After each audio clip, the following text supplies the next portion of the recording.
Siman Beis Sifrach. Also, Leilech B'koyim was the kufa. That's meaning a very upright, haughty posture, right? To walk with your chin up, very arrogantly. One shouldn't walk like that. One shouldn't walk 4 amos, which is approximately 2 meters, without covering on one's head, right?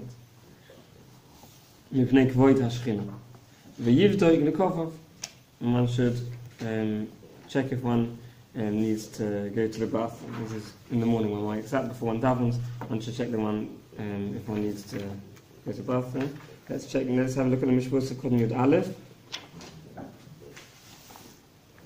So the top line on the page. Daled Amos, Umidas Chasidus afilu pochus mit Daled Amos. It's a middle of it's a righteous trait to even less than 4 amos, even the smallest amount, not to walk with your head uncovered. Right? At least the halacha is not more than 2 meters, but preferably if one can, to even less than that. And even when one's sleeping, it's also midas chasidus. It's not an obligation, but it's a midas chasidus of righteous people. But even when they go to sleep at night, they go to sleep with their heads covered. The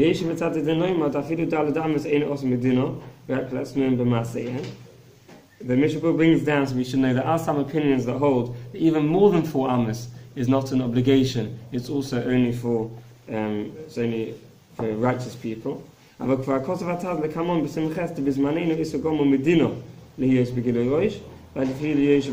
Taz holds that it's also me'ikra din. It's an obligation. It's because of chukas hagoy, because that's how the goyim, the Jews walk around with their hair covered, goyim walk around with their hair uncovered. So it's got a din of chukas hagoy. It's one of the things we're not allowed to do because it's what the goyim do. So the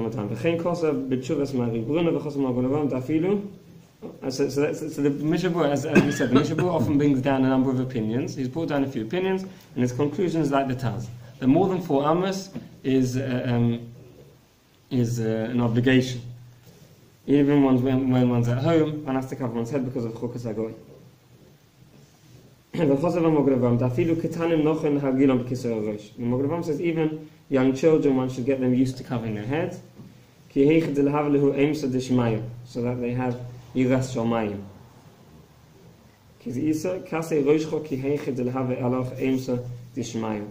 It's a story of one of the Amoyroim in Shabbos Kufna Vav. If I remember correctly, it's of Nachman Vayitzchak, I might be wrong, where the stargazer told his mother that he was going to be a bandit. And in order to work against it, to try and obviously everyone has a bechira, one can change, there's no such thing as destiny, one has to be like what's predicted to him. So in order to counter, one of the things she did to counteract that was she, from a very young age, she covered his head. Always his head should be covered to remind him that HaKadosh Baruch Hu is above him. And it turned out to be a great Amoyah. This is the idea of covering one's head can help bring a Shemayim, always remembering that HaKadosh Baruch Hu is on top of us. One second, did I jump something? No, I jumped a line.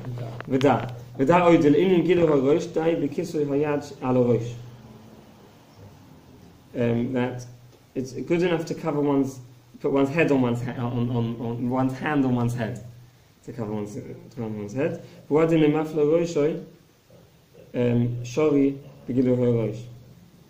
And if one's obviously checking my head, mafle rosh is checking one's head for lice. And obviously if one needs to uncover one's hair for whatever reason, obviously one can.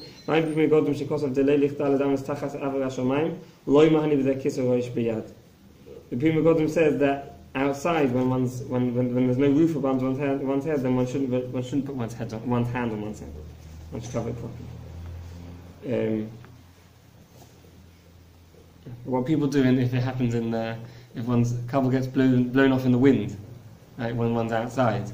As the Pri Megadim says, not to put one's hand on one's head, and one wants to go get the couple, which may have blown a few meters away. So what people do is they pull up the sleeve of the garment and put that on the head, so then they're covering it with a sleeve. And then why, when you're outside, you shouldn't use your hand, but when you're inside, you can? The reason why hand doesn't work is because there's a klal of ein guf machase guf. You're covering your body with another part of your body. That's not called a covering. It's another part of your body. But didn't it say that inside it was permissible? So the question is why inside is permissible, because inside there it's relying on the more lenient opinion, together with the fact that there's also a roof above your head, which is also a kind of covering.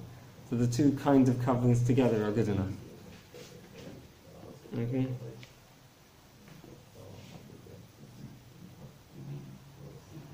Okay, where are we up to? So it's called the base. Begilu harosh. The koshkin is also levorich. Of course, and koshkin even more so it's also to make a bracha. Say a bracha begilu harosh. That's definitely also mikra din. But then lilmoid begilu harosh, or to learn begilu harosh. V'lay mahani b'zay kisoy hayad. The yad v'rosh chad gufa. And here he mentions it. The yad and the rosh is one body, so it doesn't help. Chad gufa in them. They're one called one body, therefore it doesn't help as a covering. Ve'in ha'guf yochel lechasos is asma. The body can't cover itself. V'yesh mekinim b'zeh b'shas adchak. There are some who are make up b'shas adchak. In a matter of great need, one can cover one's head with one's hand. If one wants to drink something in the middle of the night, can't find his couple, his yarmulke, he wants to drink in the middle of the night, he needs to make a bracha. What should he do? So then, in such a case where one can't find got to drink there, he can't find his couple, one can cover his head with his hand. Oh, this is what we mentioned. The better thing to do is to do what as people do, to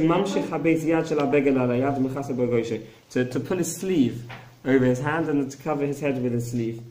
To also have a shaper kishul, that's a good covering to everyone. The Pri Megadim says one should be careful when he puts on his tefillin sharosh.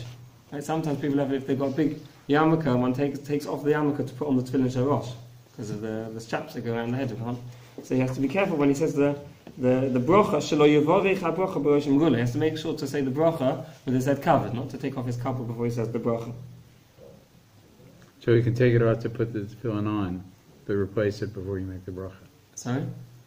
You could take off the kippah to put the rosh on. He has to, because he has to do that, because right. Otherwise and then put it back on before you make the bracha.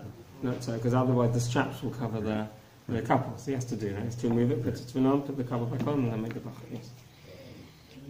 Upuk, right? The translation at the bottom says it's a peonochis, a wig. A wig misari is af oisan shetfuin bebeged metachtov, even if it's got if it's got a piece of material that the hairs are coming out of. It's made of material and then synthetic real hair. Even though, strictly speaking, it is a head covering, because it's not part of the body and it's covering it. But seeing as people don't know that he's wearing a wig, it's maris ayin, it's a problem that people will think that he's not covering his hair. So because of that, one should cover. Some say it's not necessary, he has a head covering, it's okay.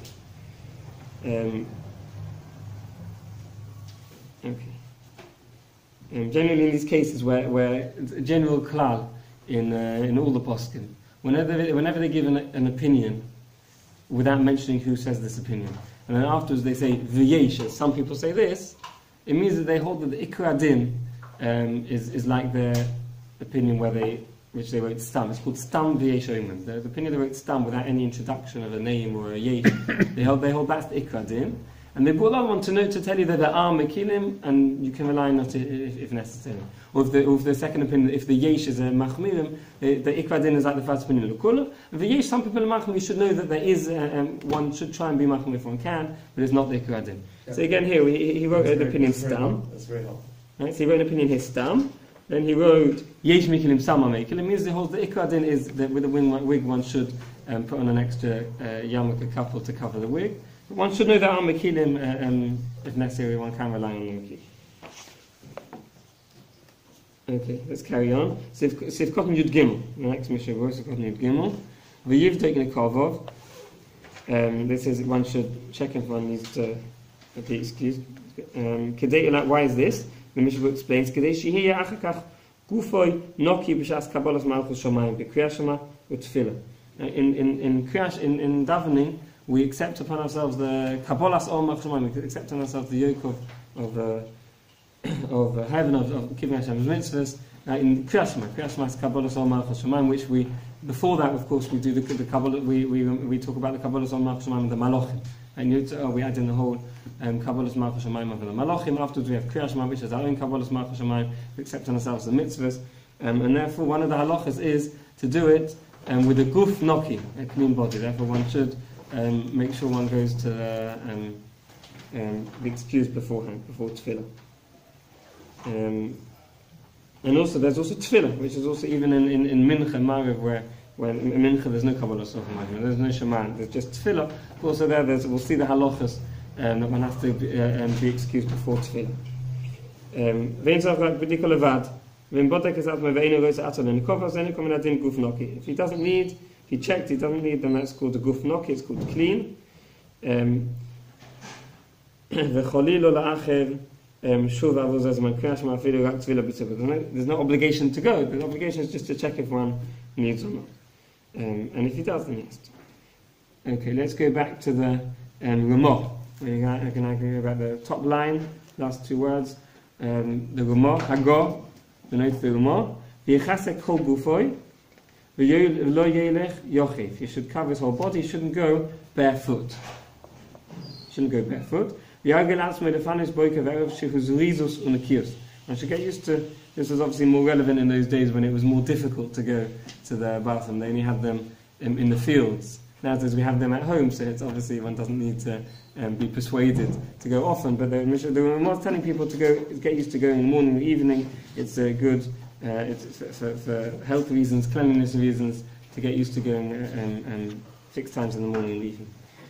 Let's see the Mishabur, Sivkotim Yud Gimel, Yud Gimel we saw, Yud Daled, Yochev. This abbreviation stands for Om Chazal. Chazal said, Rabbi Zechonim Baruch said, Sheyimko Odom Kol Ma Sheyish Lo V'yikach Min Olam L'Raglo. Very important, one should sell everything one has and buy shoes. Again, this is not so relevant nowadays when we've all got used to wearing shoes. It's a given. In a place where people walk around, where it's accepted one walks around without shoes, then it's allowed.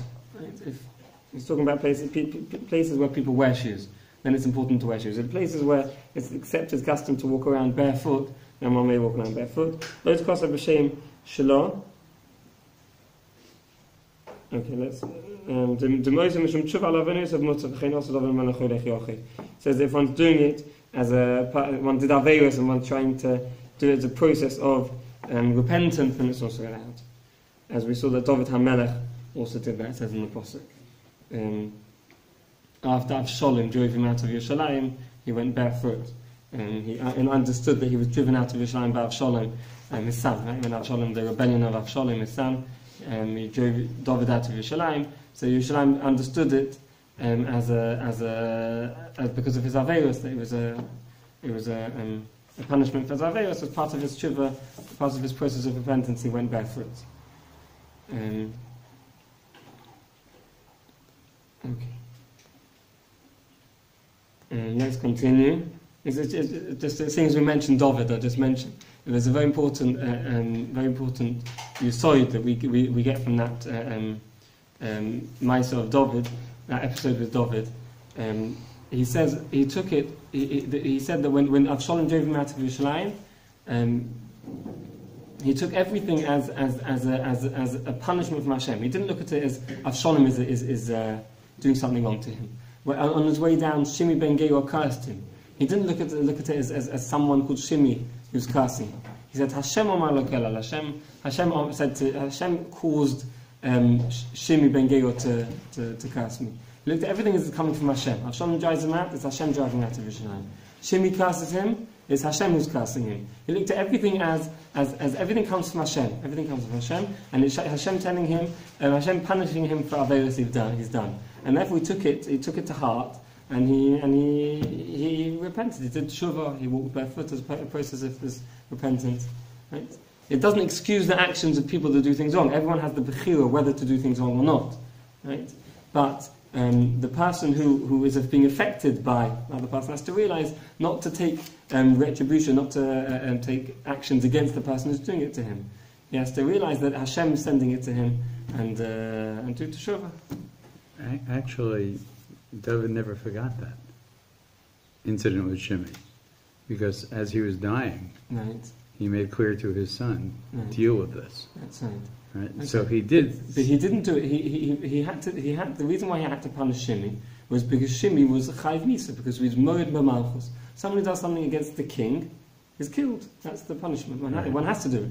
The king can't be mevata. If the king doesn't punish, then other people will do it. One has to keep that's the law. Moed b'malchus, one has to punish him. David didn't do it during his lifetime because of this. During his lifetime, he didn't punish him because he didn't want to take it personally. But when he was dying, he said to Shlomo, you have to know, this person was rebelled against the king. He's chayv misa, you have to deal with it. So he balanced the two ideas of firstly keeping the law. The law is that the Shimi has to be killed, together with the fact that he didn't want to take it personally. He wanted to realize that it's from Hashem, and he didn't want it to be a personal act of retribution. And therefore he did it just before he died. He said to Shlomo, make sure you deal with all this case. I understand your reasoning, but it's difficult for me because that implies that during the rest of his life, right, he allowed somebody who offended the king to continue to live. That's right. And even at the very time, when Shimi did it, I think it was Yorav who wanted to kill Shimi straight away. That's right. And Libetov said, no, don't kill him. Because of this, he wanted to work on the fact that it's Hashem doing it to him and not Shimi. That he has to do teshuvah. But isn't that a bad example? For the reason he did have him killed later on was because if you don't have him killed, then others will do the same. Right. That was your argument.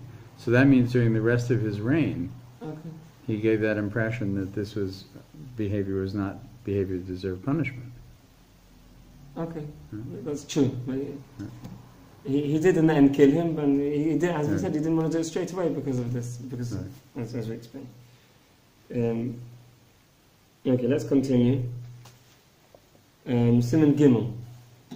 Hanhogas Beis HaKisei. So we're continuing now with the process of the morning. We just mentioned that one should go to the toilet before, go to the bathroom before davening. So we're going to now talk about halachas of going to the bathroom. And it's also continuing the same idea we saw at the beginning of the siman of hilchas tznius, this idea of covering oneself as much as possible, because Hashem is everywhere. Hashem sees us even when other people don't see us. Hashem can see us. Let's see the halachas of Beis HaKisei. Aleph, Sif Aleph. Kishikones leBeis HaKisei, yoyim hiskavdu mechubodim. It's a very interesting halacha. There's a short tefillah one says before going to the Beis HaKisei, hiskavdu mechubodim. One mentions that the malachim that one accompanies one on each side, they should wait outside the Beis HaKisei before we go in. So hiskavdu mechubodim is the tefillah asking them to wait outside. Says the Shulchan Aruch, "V'achshav lo yinagu la'omro." The minhag nowadays is we don't say this tefillah anymore. They used to say tefillah before going in to tell the malachim to wait outside. Nowadays we don't do it. Says the Mishnah, why not? Mishnah says cotton aleph.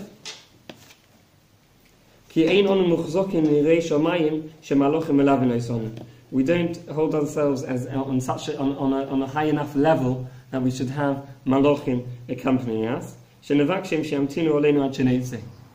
That we should ask them to wait. Right? We hold that we're not on that level that the malachim are accompanying us, and therefore we don't ask them to wait because we're not on that level.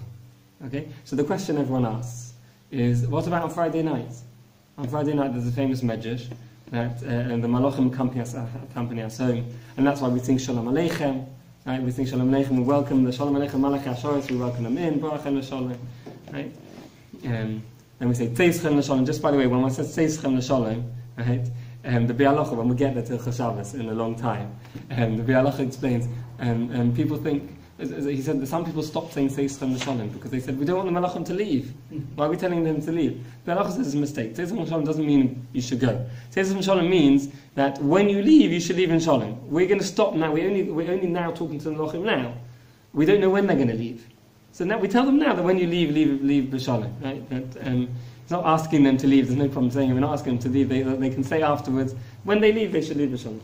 The question is a steer. So we're saying the malachim are coming home with us, and here when it comes to the halachas of Beis HaKisei, going to the Sheirutim, we say that they don't accompany us. What's going on? The answer is that on Shabbos they're not accompanying us lichvodeinu. They're not accompanying our kovod. Right? What's the proof that they're not coming for our kovod? The proof is that what does the Medrash say? The Medrash says the two malachim, one is a good malach and one is a bad malach.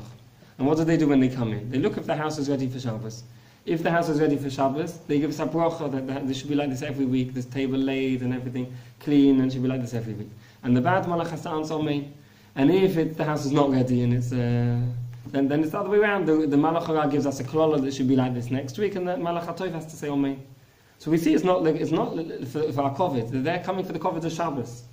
They're coming for the covid of Shabbos. The right is that they can give us a kashrut-kosher and klola if it's not ready. Right, so they come to the covid of Shabbos. So there there's that thing here where they're coming for our covid to come with us, to protect us, to accompany us. We say no, we're not on that level. They don't come in anymore. On Friday night, they're coming for the covid of Shabbos. We still continue with Shalom Aleichem, even if we're not worthy, they're still going to be there, and for the covid of Shabbos. Let's continue. Sif Beis. Yehi tzonua b'veis hakisei. We've gone back to the Shulchan Aruch now on top. Sif Beis.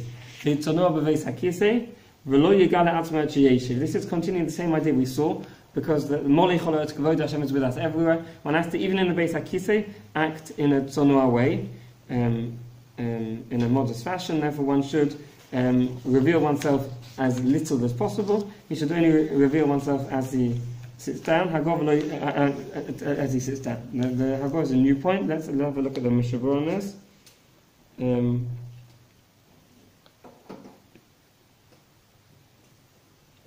Okay. Now let's continue with the Ramah. Hagor v'lo yelchu shnei anoshim biyachad. Two people shouldn't go together. Nowadays, obviously, one wouldn't even think of such a thing. But in those days, when the Beis HaKisei was out in the field, it would obviously be a common thing to do. The Ramah says not to go two people together. One goes alone into the cubicle. Gam lo yadaber shom, one shouldn't talk. This is something one has to be careful about nowadays. Even at home, one should not talk and respond to people when he is in the Beis HaKisei, because of reasons of sneers. They should close the door. They should close the door because of sneers. The accompanying there is not a problem. It's the accompanying to the Beis HaKisei is not a problem. It's not going in together. Right, we're talking about being inside together. Right. And he says also one should close the door. And because there's the halacha of closing the door, if possible, one should try, if one has the choice between a cubicle or a urinal, one should try and use the cubicle if possible, because that extra idea of sneers that one goes in and closes the door, so they can't be seen by other people, if one has that option. Mishnah Berurah.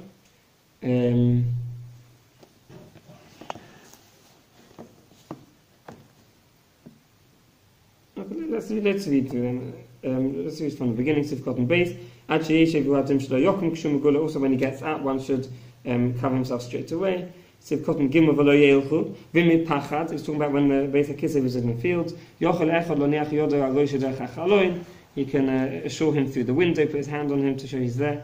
As long as he can't see him when he's uncovered. Sifches. He can't enter together with him. Afilim ishta, even his wife. Achim koton she'ein bo das mutar likonos. With a young child, one can go in. Right? That's obviously very relevant nowadays. One can go in with a young child. Siv koton dalid. One can't speak. Lo yudaber. Ve'im hu l'tzarech godel, if it's in time of great need. Efshta demutar l'daber kol zman she'ein nifnei. If it's a great time of great need, he can talk before he actually starts excusing himself. When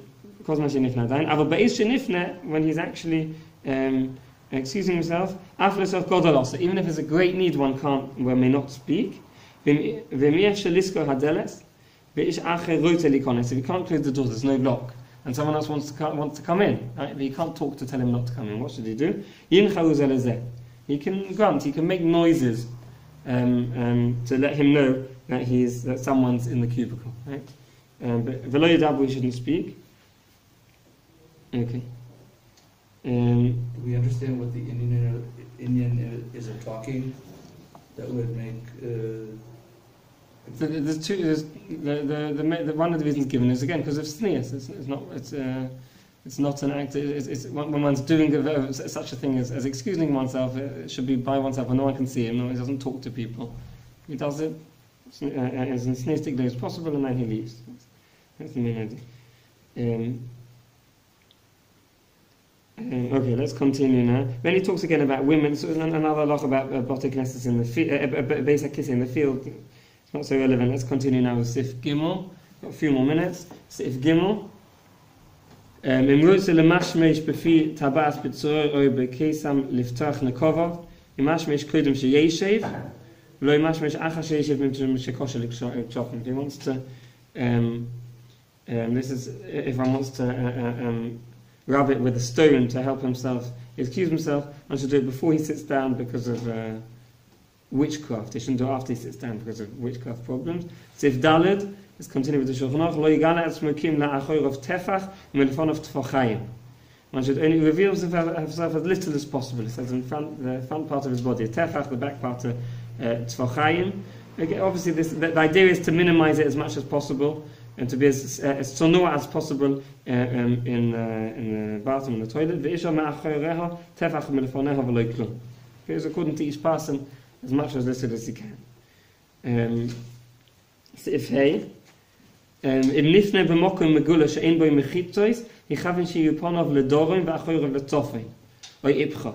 If he's in a place where there aren't mechitzas, he's doing it outside in the open field, then he should make sure to do it and stand in the north-south position and not east-west, because the Shechina is in the Marov, so one shouldn't do it in the direction of the Shechina.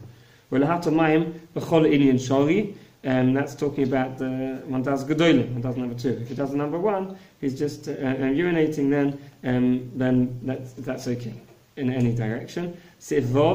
Also when he's sleeping together with his wife, then also one should also not sleep in a position east-west. He should sleep in a position with the bed north-south. One should try and be careful even when his wife is not with him.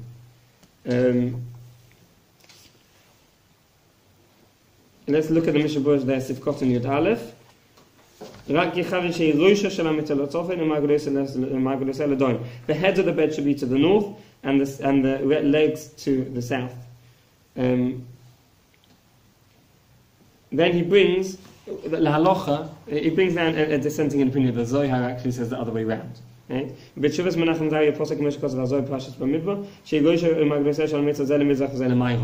He brings the Zohar who said it should be the other way around. So there's a machlokes here between the Shulchan Aruch and the Zohar which way around it should be. La halacha, and the halacha is like this: that if one has if one can, one should try and do it as it says in Shulchan Aruch.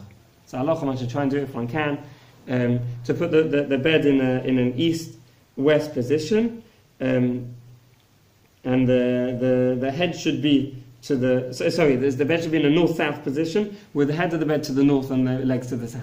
If one has the luxury of a big room when one can do that, one should try and do it. If one can't, a lot of the rooms, especially where we live, are very small. The beds only fit in one position into the room. You can't blockade the door, right? Or the cupboard. The beds only fit in one position. If that's the case, then there's always, as we see here, the Mishnah Berurah brings a dissenting opinion. The Aruch HaShulchan says that one doesn't have to be makpid on it because there are different opinions, and therefore one can do it however the beds fit in the room. But if one has got the luxury of a big room where one can position the beds in any way, then one should try and do it as the Shulchan Aruch says, with the head to the north and the legs of the bed to the south. Right? Actually, one of my friends lives in Karmi'El. I can't remember if it was because he didn't have kids or he had a child who was ill. I can't remember exactly what the story was. He went to Rabbi Kanievsky to ask him what he should do with his sorrow. Rabbi Kanievsky said, you have to have the head of the bed, you have to have the position your bed as it says in Shulchan Aruch. And he said to him, no, I do, I have my bed north-south. So Rabbi Kanievsky said, no, the head to the north and the legs to the south. And my friend said he was astounded how Rabbi Kanievsky knew that he had his bed north-south, but he had it in the wrong direction. He had the head to the south, and so it's incredible the Ruach HaKodesh Rabbi Kanievsky had to know that. But we see it's an important halacha. But as we said, if one can't, one always have the Aruch HaShulchan to rely on. It says the thing is the Zohar is choylek, and also the Torah is also choylek on this. There are a number of dissenting opinions. It's because of that the Aruch HaShulchan says that one doesn't have to. If it's difficult. But if one can position one bed in any way, if one has the luxury of a large room, one should do it as it says in Shulchan Aruch.